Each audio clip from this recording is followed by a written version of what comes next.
Welcome to The Update, Seoul Therapy's weekly news on Korean music. I'm your host, Liv. IMJWDP has had a heavy week with its artists. Last week we talked about Olunurum signing with We The Plug and its mysterious other signee whose name had not been announced yet. This week they've announced that it's KHH, who's friends with Olunurum and the second new signee. To support the announcement, he appeared on a mini interview with Hip Hop Player.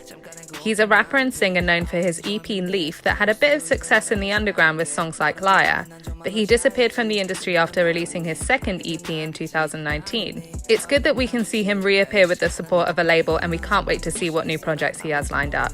On the other end, rapper Noel has terminated his contract with sister label Indigo Music, also home to Kid Millie and Just This. Indigo took to Instagram to announce that as of September 25th, Noel, who joined the label back in 2018, has now left. In 2019, the former high school rapper and Show Me the Money contestant had suspended all his music activities after the scandal surrounding his DUI hitting a motorcycle. Earlier this year, his suspended sentence and future of grade 4 military enlistment as a social worker were highly criticized as people believed that his politician father, Jang Jae-won, were the reason for this leniency towards him. Dominic is back on Twitter and his fans are rejoicing.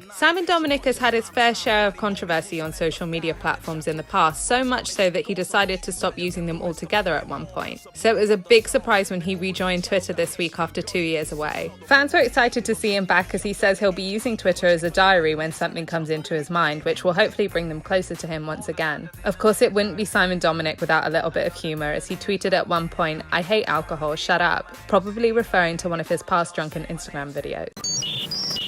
On September 25th, Hi-Lite Records started releasing episodes of their 10-year legacy documentary series, with the first episode titled Trial and Errors that might give us a bit more of an insight into the label's affairs. It was announced last month that Palo Alto would be stepping down as CEO of Hi-Lite Records to focus more on his music. Lee Young-wook, aka Camo Star, is now the new CEO and majority stakeholder of the label. The record producer and manager acquired 116,000 shares, 51% of the stake, that CJE&M announced that they have sold on September 6th. Hi-Lite had been losing money since CJE&M took over in 2017, which would explain their move in selling the shares and the label having to appoint a new CEO to guide their business decisions.